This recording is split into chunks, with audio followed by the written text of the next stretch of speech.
tinatahan sa Ehiptong kahari. Kaharian, pagkat-ibig, papugutan, niyong haring tampalasan, ang sanggol na bagong silang. Nang matalastas nga ito ni Joseph dakilang santo kumuha ng isang asno at isinakay narito ang Birhen sampo ng ninyo. At di na nga nabukasan, gabing yaoy nagsipanaw, dilim na di ano lamang, ngunit ang totoong ilaw, ang kasama nilang tunay. At sa paglakad sa bundok, ang Birhen ay kung mapagod sa pagdadala kay Jesus, agad niyang iaabot sa asawang sintatirog. Habang daay nag-aawit ang tanang mga Angheles nagpupuring walang patid, dito sa poong marikit, hari ng lupa at langit. Ang kahoy na maraanan nitong mag-inang timtiman, yumuyukot, gumagalang, laki ng pamimitagan, dito sa poong may kapal. Ano bang at di makakadili, masayot ng dila ang mga gawang himala nitong Diyos na dakila sa buong Ehiptong lupa. Nang sila ay dumating na sa isang bayang masaya balang taong makakita kay Jesus at kay Maria, natutuwang para. Nang sumapit na ang tatlo doon sa lupang Ehipto, tanang Diyoses sa templo, idolong mga demonyo'y nadurog ng piraso. Si Joseph at Birhen tunay, sampu ni Jesus naman.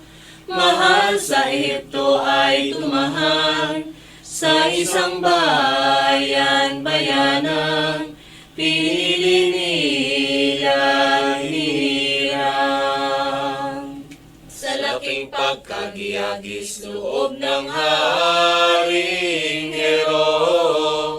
Herodes, munti may di natahimik ang puso at kanyang dibdib, sa inggit na gumigit. Ano pang at gulong-gulo ang loob ng Haring Lilo, pinasukan ng demonyo na umisip ng ganito, sasakop niyang masalyo. Nagutos at nagpatawag ng soldadong mararahas kapag dating ay nangusap. Aniya nga'y kayong lahat, magsihanda at lumakad. Sa Belen kayo patungo at hulihin niyong tatlo haring nagsidaan dito. Kung walay kahit ang ninyo, siyang dalhin sa harap ko. yaon bagay inianak na gumugulo sa tong. Tunggak anang ibang nakamalas, ayaon daw ang Mesiyas na hinihintay ng lahat. Nagis na nga't nagsipanaw, soldados na inutusan bayang bilay pinarunan, hahanaping pagpilitan ang sanggol na bagong litaw. Buong bayay hinalughog kabukiran, 10 buwan. Bundok di rin nakita si Jesus, at nagbalik ang soldados sa haring lilong nagutos. Nang matanto ng sukaban na mainggiting lanuang manay ang naisipan, nagutos sa mga kawal, basalyong nasasakupan. Ang wika ng haring puso, ang hingi ko't utos nga, ngayon sa aking soldadong kampon, libutin ang bilit na yung karatig ng bayang yaon. Panhikin ang bawat bahay na huwag may kaligtaan sa huwag may sumuway. Ang sanggol na masumpungan, agad alisan ng buhay. Santaon o kulangin man, o hustong dalawang tunay ang sanggol ay pugutan, ang sa aki sumalansang, aanisan ko ng buhay. Utos hari palibhasa di sinususuway. Susuway nga mga kawal ay gumala, masumpungan nilang bata, pinugutan alipala. Bawat bahay ay pinanhik, pinapasok hanggang silid sa paghanap nilang pilit, at ang sanggol na masilip ay agad bibigyang sakit. Gulong di hamak ang bayan, maingay ang panambi. Malambitan halos di magkariligan, sa pagtangis at pag-uwang ng ama't inang magulang. Aling matigas na loob ang di matunaw madurog kung makita at mapanood, ang dugong nagsisihagos, pinugutang mga ninyos. Daig ang init ng bakal ng puso nitong lanuang hindi nahabagmuntiman, kaya nga't ang kinaratnan, hirap na di ano lamang. Ang kabilangang totoo, sanggol na namatay dito ikasisan merong sabyo, batang pinugutan ng ulo, may 14,000. Ang dugo'y nagsisitangis niyong ninyos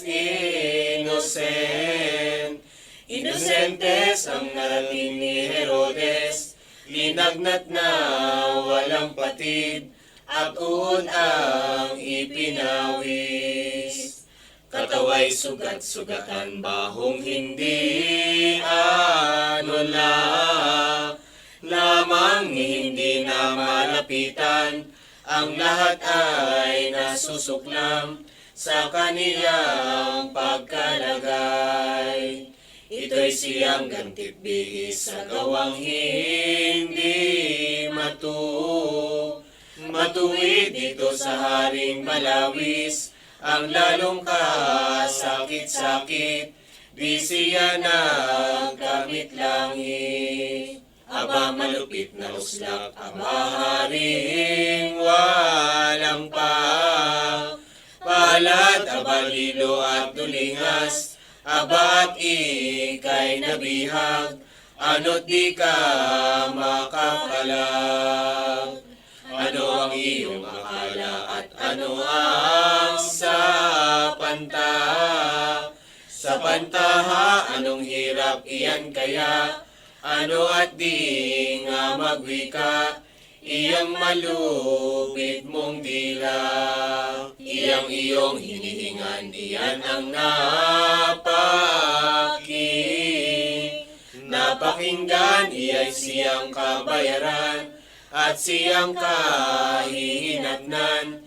Apoy mo sa kagalitan, apoy na di matatapos, apoy na galit ng Diyos, apoy sa gawa mong buktot, apoy ang siyang susunog, haring malupit sa hayop.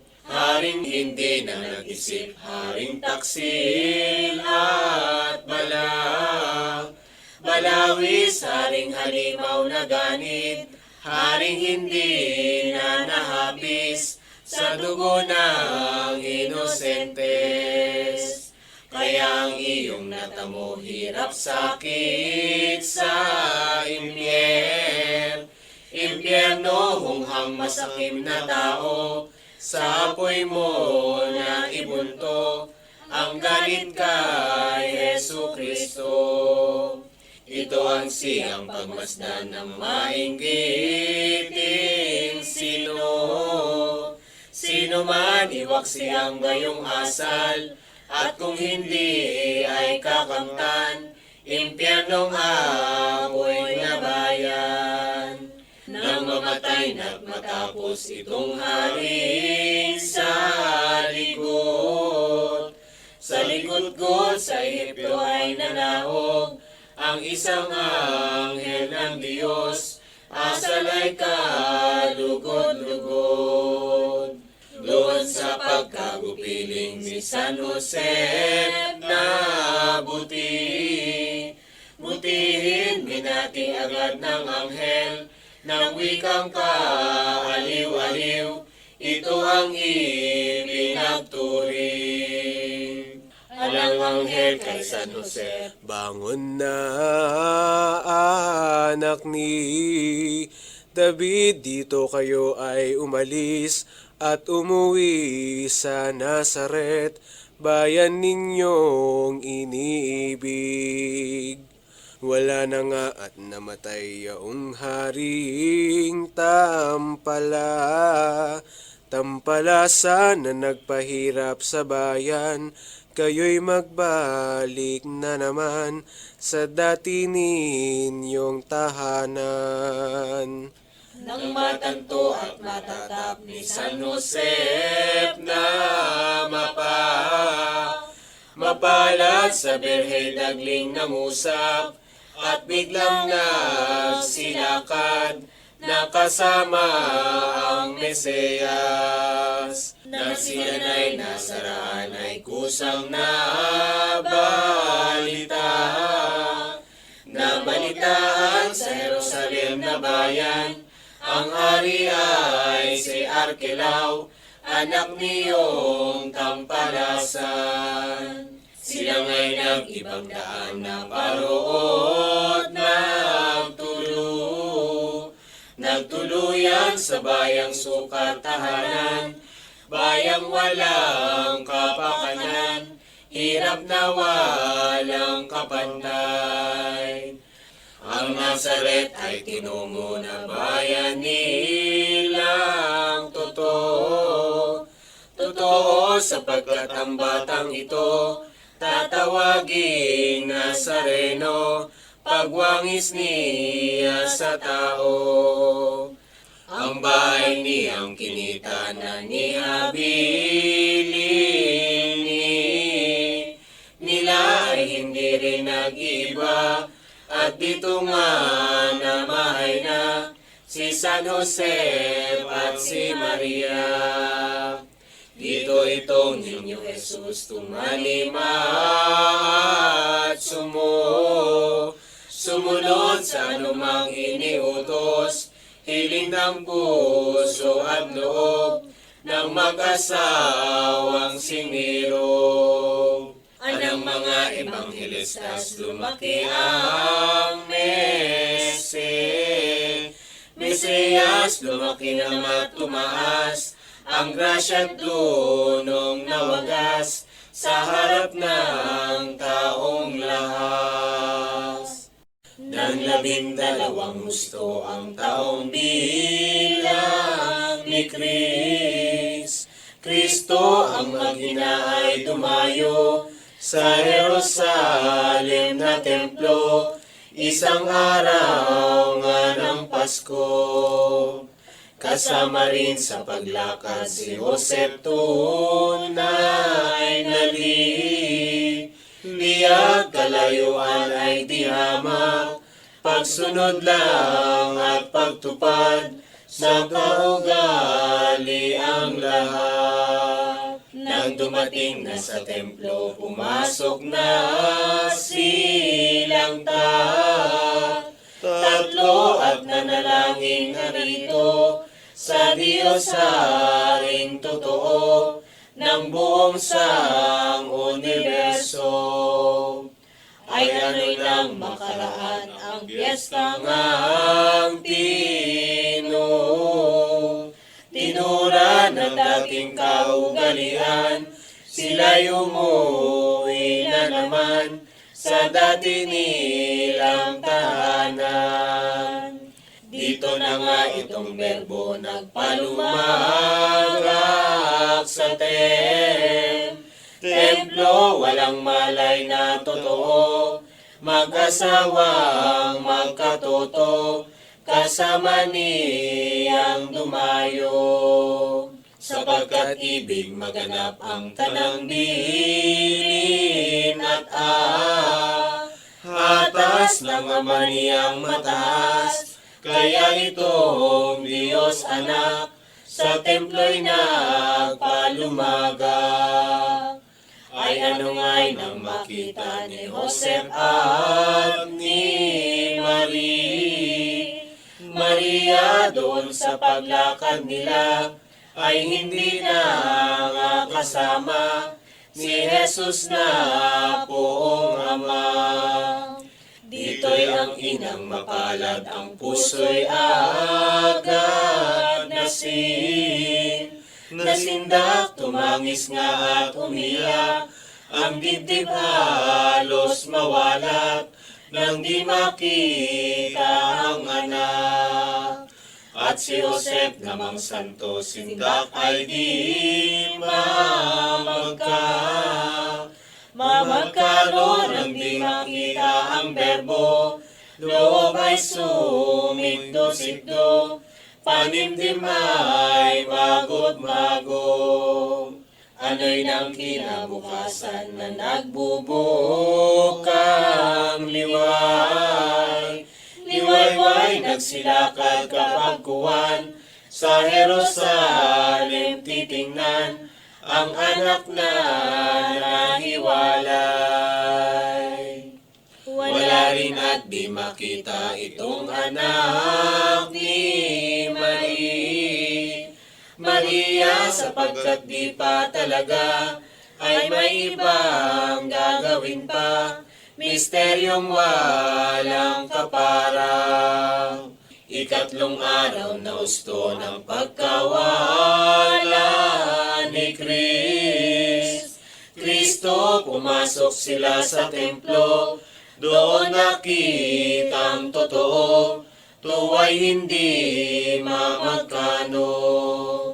Naroon ka sa lamuhan ng marurunong na pawa, kahit siya'y isang bata, pantas na nagmonokala, at matuwid kung magwika. Niyaig niya tinalo ang mga pantasakdo, Doktor, natakpan ang mga libro, palibasa nga ay berbo, Diyos at Haring totoo. Ang tanang mga bihasa na tilihan at nagtaka ang wika ng isa't isa, ay sino kaya nila ang may anak sa kaniya? At sa gayong pagharap sa lalapit na mga, agad ang inang Birheng mapalad at pagkabati sa lahat, ito ang ipinangusap. Bunso aniyang anak ko, ano't kami ginayon. Ginayon mo ako't 10 ng ama mo, parang ulol na totoo ng paghanap sa iyo. Anong aming naging sala, gawang di mo minagan? Minaganda at kusang humiwalay ka, 3 araw na balisa, nang sa iyo ay pagkita. Sumagot ka pagkaraka si Jesus sa Birheng Ina, ito ang ipinagbadya, babae bakit baga, ako'y iyong kinikita. Dati na ngang iyong alam kahit ako'y umalis. Umalis man wala akong parurunan, kundi sa pagsunod lamang sa Diyos Ama kong mahal. Nang ito'y maipagsulit, ang Birhen ay di na umimik si Jesus, agad kinawit ni Maria at ni Jose, at nuwi na sa Nazaret. Lumalaki araw-araw itong si Jesus na mahal, ngunit hindi sinusuway ang utos na ano paman ng ama't inang magulang. Ito'y siyang sabit sulit sa Ebanghelyo at sambit ni San Mateong tumitik na itong berbong marikit, et erat subditus ilis. Sa makatuwid nga baga itong si Jesus na Ama, totoo mang Diyos siya, sumunod at tumalima kay Joseph at kay Maria. At ang buong panininta pagkakalinga tuwi na ni Joseph at ni Maria, kahit minsan di nagbawa sa puso nilang dalawa. Ang unang letra ay ere naman ang ikalwa, ikatlong letra ay ele pang-apat na letra, aral sa taong lahat na. O anak na mapagsuway sa ama't inang magulang, dito ay iyong pagmasdan, mga gawang kababaan nitong Diyos na maalam. Siya'y haring darakila ng langit, sampo ng lupa, lahat na'y kanyang gawa, ngayon ay nag-asal bata, pagbibigay halimbawa. Sa ikaw na suwail, walang muntimang pagtingin. Pagtingin sa ama't inang nag-angkin, kung utusan ka marahil, dumadagog umaangin. Dumadam ka ikaw na suwail, walang muntimang pagtingin. Pagtingin sa ama't inang nag-angkin, kung utusan ka marahil, dumadagog umaangin. Ang wika ay isa pa ng iyong amahatin. Ang tugon mo'y 1,000 na, paglaban mo ring talaga, at pagsuway sa kanila. Ito'y kataksilan nga at mataas na akala o anak na sulupi ka, asal mong lubhang masama, sa iyo'y siyang sisira. Kundi mo tambing bawahan ang mga likunga, asal totoong iyong kakamtan, ang lahat mong kahirapan, dito nga sa huling araw. Sukat mong ikaw ay isa at gunitain tuwin.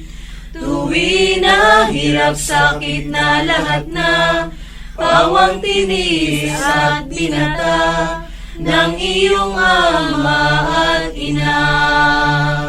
Kahimat tagtarin mo ang laman at 10 buo, buto 10 tanang balahibo, di pa sukat ibayad mo sa mga hirap sa iyo.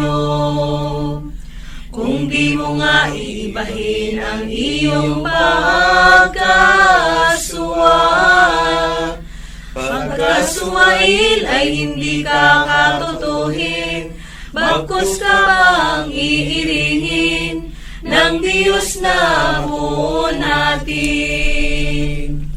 Kaya ngayon ay ang dapat kay Jesus tumulad ng pagsunod na maluwag sa anumang ipag-atas ng ama't inang nag-ingat.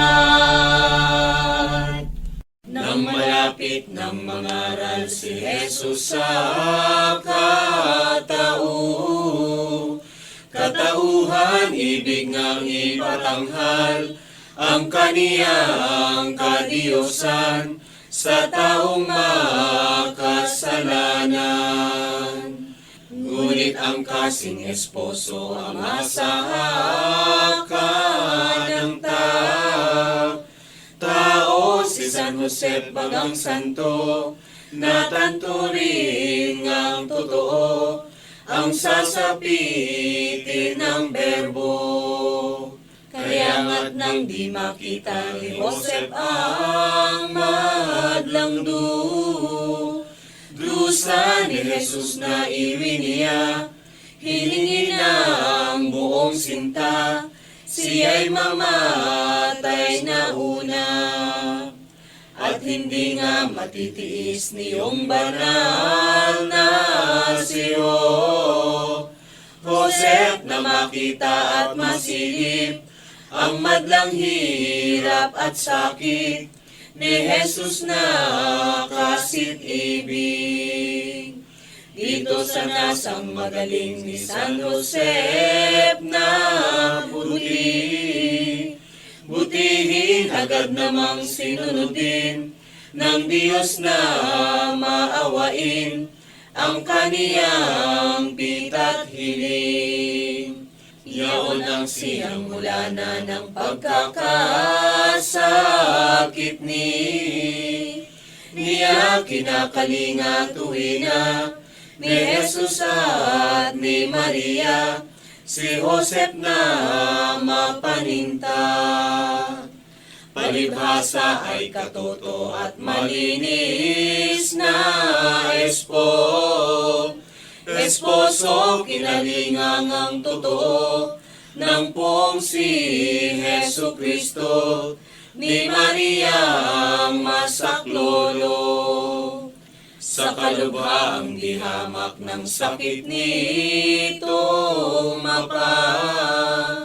mapala di na inibsan ng lagnat. Ito na ang siyang wakas, buhay niyang mabanayad. Di siya hiniwalayan itong mag-inang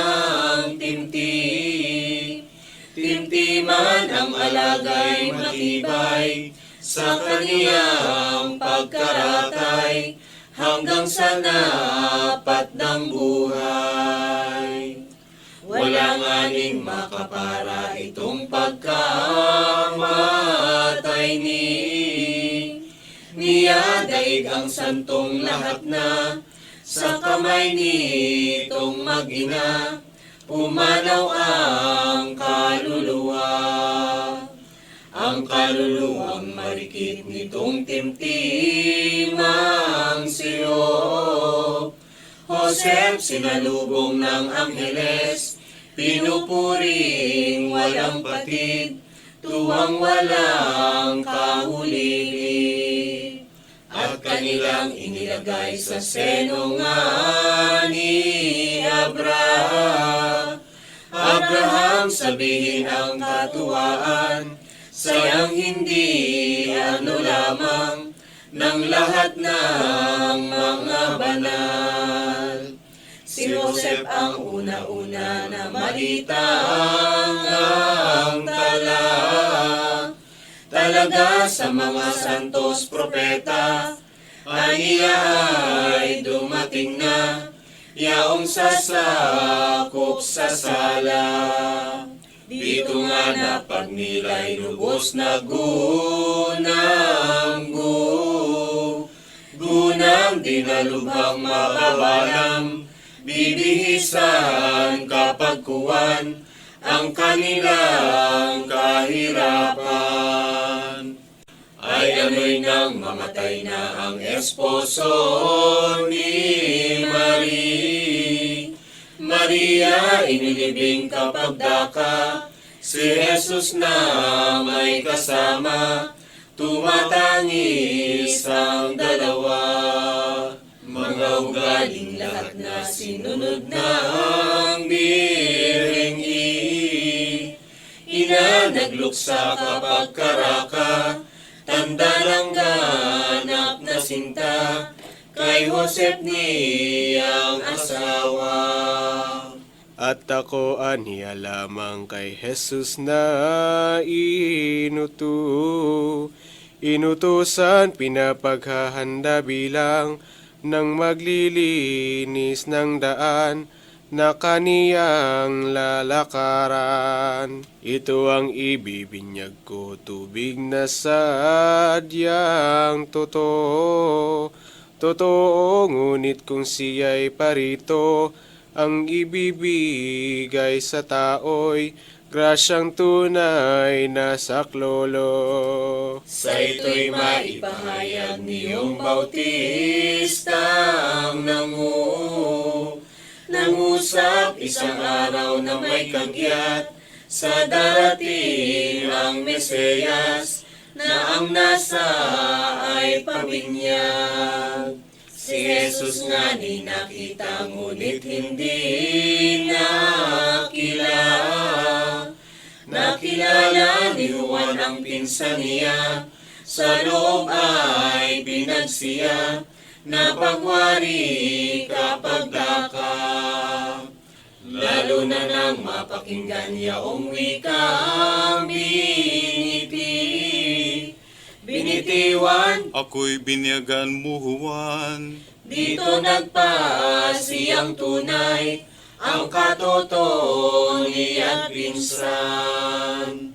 Natilihan at nang lumuyaong marangal na Santo aniya ay Ano ito? Pabibinyag ampon ko sa isang hamak na tao. Bago ay ang karampatan, ang ako'y siyang binyagan ng mahal mong mga kamay, sapagkat Diyos kang tunay, nagkatawang tao lamang. Sumagot pa itong berbo, Huwan ako ay sundin mo nitong hingi ko sa iyo, at ng tularang totoo, ako ng lahat ng tao. Di na tumugon si Juan dito sa kaniyang pinsan, lumusong silang nagsabay doon sa ilog ng Jordan.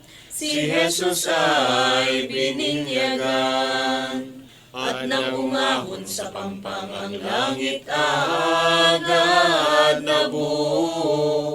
nabuksan, at ang Espiritong tunay na naog at umatnubay kay Jesus na poong mahal. At narinig naman dito boses ng Padre Eterno, ipinangusap sa berbo, ito ang wiray. Anak ko, minamahal kong totoo.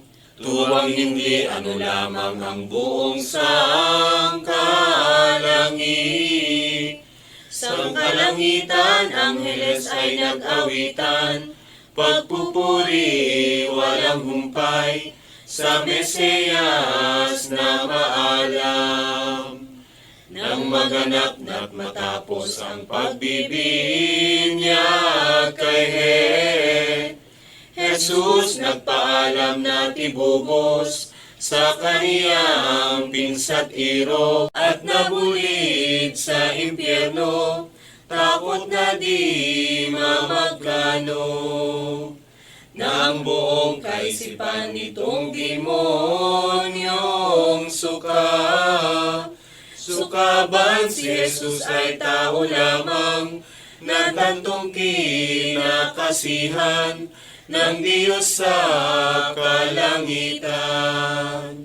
Ano pang ay sa matapos ang pananalo ni Jesus sa demonyong lilong loob, sa langit na may nanaog, anghel na sugo ng Diyos. Nagkakanta't umaawit ang karamihang Angheles, dalay tinapay at tubig, at alaalang masakit ng ama niyang marikit. Kumain na kapag kuwan si Jesus niyong tinapay, lumagok ng tubig naman, sa kapinasalamatan ang anak sa kalangitan. Nang nasa bundok na ito ang poong Jesu-Kristo sa horday pinagsisino, pati si San Juan Santo ng mga lilong Hudyo. Nang makita't mapagmasdan ng Pariseyos na tanan mga gawang kabanalan ng prekursor na si Juan doon sa ilog na Jordan. Pinagsisiyan ng lahat Pariseyos at eskribas, sa loob nila't hinagap siyang totoong Mesiyas, si San Juan na buminyag. Kaya nga't ang naisipan ay ang kanilang paro ng tatanungin baga bilang, kapag dating agad naman tinanong na si San Juan. Anila ay Maginoo, ikaw baga ay si Kristo ani Juan. Hindi ako. Kung gayon ikaw ay sino? Si Elias baga santo, ani San Juan mapalad. Ako'y hindi si Elias, hindi propeta at pantas. Boses akong nagtatawag, niyong mahal na Mesiyas. Ako nga ay siya lamang na naglilinis ng daan ng kaniyang lalakaran. Kaya nga ang katampatan, kayo'y mag-iba ng asal. Nang matanto at mabatid ng mga embahadores, nanaw na sila at umalis. Gawa ni Juang mabait, binyagan balang lumapit.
pinatahan sa Ehipto.